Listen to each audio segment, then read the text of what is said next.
Good morning all of you. आज की जो हमारी क्लास रहेगी बॉटनी की बीएससी सेकेंड ईयर के लिए रहेगी और उसमें आज हम पढ़ेंगे फैमिली पोएसी के बारे में। जैसे कि मैंने आपको बताया, मैं ऑलमोस्ट आपकी सारी फैमिलीज़ जो हैं इसमें वो पढ़ा चुकी हैं। ये आपकी लास्ट फैमिली है, फैमिली पोएसी, ये आपकी लास्ट फैमिली रहेगी। और इसके बाद हम कोई नया टॉपिक जो है वो लेंगे, कोई नई यूनिट स्टार्ट करेंगे। जैसा कि आपको पता होगा, फैमिलीज़ में हम सबसे पहले उसकी पढ़ते हैं सिस्टमेटिक पोजीशन, देन हम उसका पढ़ते हैं floral formula and floral diagram, and then हम उसका पढ़ते हैं वेजिटेटिव कैरेक्टर क्या है, कायिक लक्षण क्या है, फ्लोरल कैरेक्टर मतलब पुष्पीय लक्षण क्या है, एंड इकोनॉमिक इम्पॉर्टेंस, ये हमारे लिए आर्थिक रूप से किस प्रकार से हेल्पफुल है, किस प्रकार से सहायक है, उसके बारे में पढ़ते हैं। तो जैसा कि आप देख रहे होंगे सामने जो फैमिली पोएसी के सिस्टमेटिक पोजीशन है, वो सबसे पहले है डिवीज़न। डिवीज़न कौन सा है इसका? फैमिली जो पोएसी है इसमें हम सिस्टमेटिक पोजीशन में सबसे पहले पढ़ते हैं डिवीज़न, क्लास, सीरीज, फैमिली, ठीक है। तो जो डिवीज़न है आपका वो क्या है इसमें? फैनरोगैम्स। डिवीज़न इसका रहेगा फैनरोगैम्स, क्लास इसकी रहेगी मोनोकोटिलिडन्स, एंड सीरीज रहेगी ग्लूमेसी, एंड फैमिली रहेगी पोएसी। यदि हम इसके फ्लोरल फार्मूला की बात करें तो इसमें जो एंड्रोशियम और गाइनोशियम है, एंड्रोशियम आपके 3 हो सकते हैं या फिर 3 और 3 के जोड़े में भी हो सकते हैं। गाइनोशियम आपका 1 रहता है, ठीक है। नेक्स्ट अगर इसमें हम बात करें, फ्लोरल डायग्राम आपको दिखाई दे रहा होगा।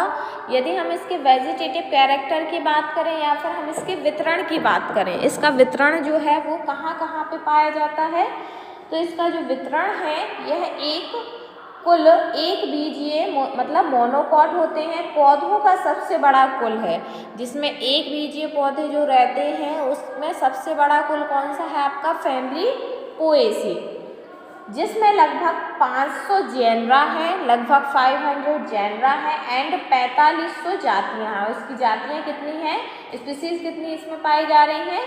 4500। आर्थिक महत्व की दृष्टि से यह कुल महत्वपूर्ण है। आर्थिक महत्व, इकोनॉमिक इम्पोर्टेंस की दृष्टि से भी यह जो कुल है आपका, यह जो फैमिली है वो भी बहुत महत्वपूर्ण है, इम्पॉर्टेंट है।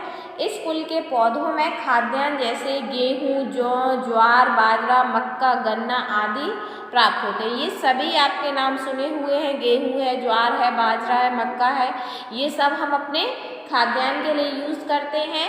तो ये जो आपके गेहूँ है, ज्वार है, मक्का है, जो है वो किस फैमिली के अंतर्गत आते हैं? फैमिली पोएसी के अंतर्गत। यदि हम इसके वेजिटेटिव कैरेक्टर की बात करें, इसके जो कायिक लक्षण हैं वो कैसे हैं, तो इनका जो स्वभाव होता है वो एक वर्षीय अथवा बहुवर्षीय शाक होते हैं।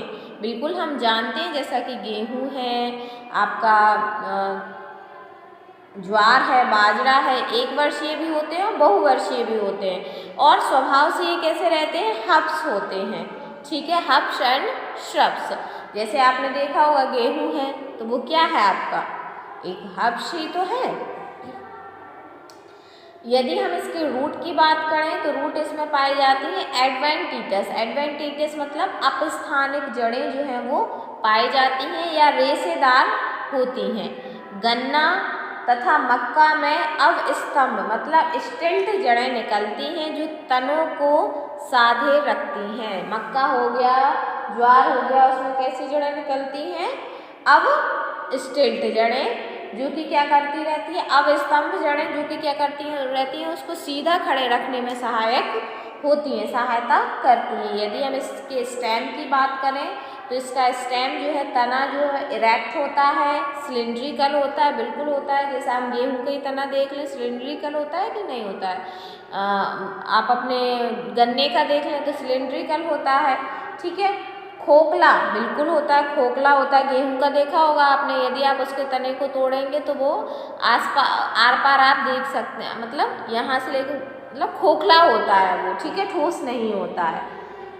संधि इंटरनोड्स एवं परसंधियों नोड में बटा रहता है। जो इसका तना रहता है आपने देखा होगा, बीच बीच में उसमें एक गांठ टाइप की पाई जाती हैं, तो वही होते हैं नोड एंड इंटरनोड। यदि हम इसकी लीफ की बात करें, जो पत्ती रहती है उसमें अपर्ण वृंत, सिंपल अल्टरनेट, सकरी, नुकीली तथा भालाकार होती है। इसकी जो पत्ती रहती है वो अल्टरनेट होती है, नुकीली रहती है, भालाकार रहती है। ठीक है, यदि हम इसके फ्लोरल कैरेक्टर की बात करें, फ्लोरल कैरेक्टर कैसा होता है, फूल इसमें किस प्रकार का पाया जाता है, यदि हम उसकी बात करें तो जो इसका फ्लावर है, यदि पुष्प क्रम की बात करें तो प्रायः इसका पुष्प जो रहता है स्पाइक या संयुक्त सूकी होता है। संयुक्त सूकी मतलब स्पाइक कंपाउंड, या तो स्पाइक होता है या फिर स्पाइक कंपाउंड होता है। किंतु मक्का में पैनिकल पुष्पक्रम पाया जाता है। लेकिन जो मक्का रहता है उसमें किस प्रकार का पुष्पक्रम पाया जाता है, पैनिकल पुष्पक्रम जो है वो पाया जाता है। गेहूं में संयुक्त सूकी मतलब कंपाउंड स्पाइक की अक्ष पर अनेक स्पाइकलेट्स विन्यस्त होते हैं। ठीक है, तो ये हो गया इसका आपका पुष्पीय लक्षण, इन्फ्लोरेंस।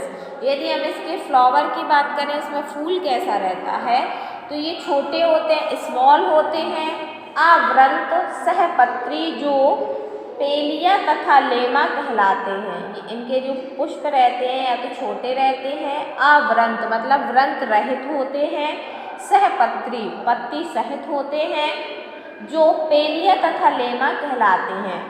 ठीक है, यदि हम इसके पेरियंथ की बात करें, पेरियंथ आपको यदि हम इसके पेरियंथ की बात करें तो यह आर्द्रताग्राही लॉडिक्यूल्स द्वारा प्रदर्शित होते हैं। ये कैसे होते हैं, इसके पेरियंथ आर्द्रताग्राही। ठीक है, यदि हम इसके एंड्रोशियम की बात करें, प्रायः 3 पुंकेसर होते हैं, किंतु इनकी संख्या 6 होती है। जैसे चावल तथा बांस पुंकेसर स्वतंत्र, फिलामेंट लंबे, परागकोष्ठ द्विकोष्ठ वाले तथा मुक्त डोली होते हैं। जैसा कि मैंने आपको बताया था फ्लोरल फॉर्मूला में कि इनके जो एंड्रोशियम होते हैं वो उनकी संख्या प्रायः तो 3 पाई जाती है, किंतु इनकी संख्या 6 भी होती है कहीं कहीं। देखिए A3 लिखा है और फिर लिखा है 3+3। यदि हम इसके गाइनोशियम की बात करें तो गाइनोशियम की जो ओवरी रहती है एक अंडापी, देखिए आप लिखा है G1 मतलब एक अंडापी। यदि 2 लिखा होता है तो लिखते हैं द्विअंडापी, के लिए लिख देते हैं 2। तो इनकी जो गाइनोशियम रहती है वो क्या रहती है, एक अंडापी जो है वो रहती है।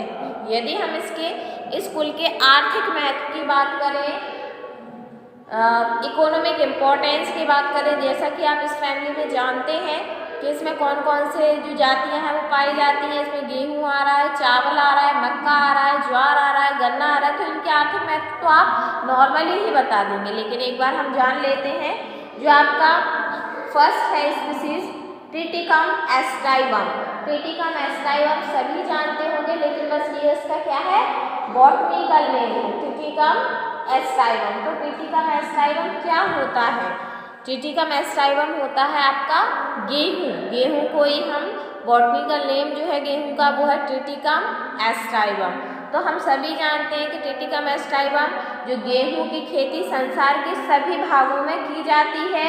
इसके दानों से गेहूं का आटा बनता है जिसकी हम रोटियां खाते हैं। ठीक है, गेहूं की और भी बहुत सी जातियां पाई जाती हैं, जैसे ट्रिटिकम वल्गैरा, ट्रिटिकम डर्नम, ट्रिटिकम डाइकोनम, है ना, आदि जातियां भी गेहूं की जो है वो पाई जाती हैं। यदि हम दूसरी बात करें सोरघम वल्गेयर, सोरघम वल्गेयर भी आप जानते हैं, बस इसका बॉटनिकल नेम आपको नहीं पता है। सोरघम वल्गेयर होता है आपका ज्वार का बॉटनिकल नेम।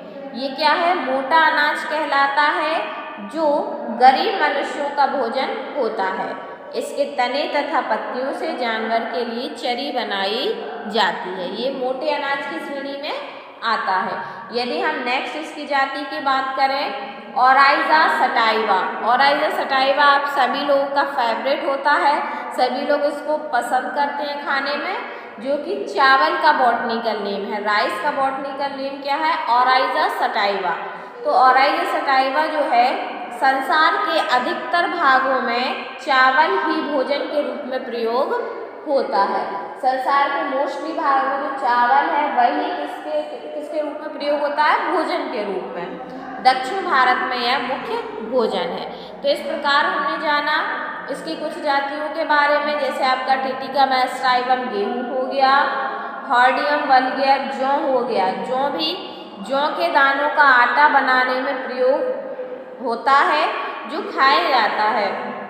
इसके दानों में जौ का पानी बनाया जाता है, जो बहुत पौष्टिक होता है। यदि इसके दानों से हम जौ का पानी निकालें, जूस निकालें, तो वो बहुत ही पौष्टिक माना जाता है। तो टिटिका मैस्टाइवम आपका गेहूँ हो गया, हार्डियम वल्गेर आपका जौ हो गया, सोरगम वल्गेर इसका ज्वार हो गया, और अल्जा सटाइवा आपका राइस हो गया। और भी बहुत सी जातियाँ इसमें पाई जाती हैं, लेकिन हम कुछ जातियों के ही इकोनॉमिक इम्पोर्टेंस के बारे में जानेंगे, चर्चा करेंगे। ठीक है, तो आज की क्लास में इतना ही। नेक्स्ट क्लास में हम अपनी नई यूनिट जो है वो स्टार्ट करने वाले हैं। ठीक है, थैंक यू।